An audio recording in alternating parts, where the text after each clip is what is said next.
Welcome back. In this video, I'll show you how to close applications on your Redmi Note 14.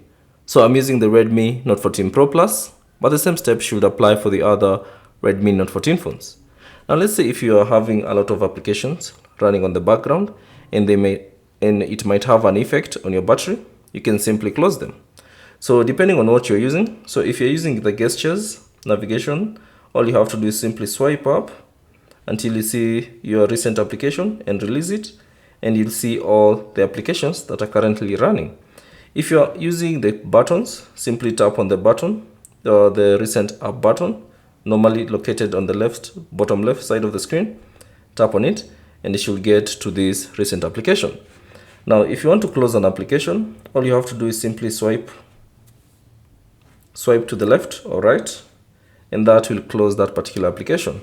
So you can repeat the same process for all the other applications. So simply swipe left or right, and that will close that application. So that's basically it on how to close applications or close running applications on your Redmi Note 14. Thanks for watching. If you have any questions, leave them down in the comment section below. And if you found this video useful, consider leaving a like and subscribe to the channel.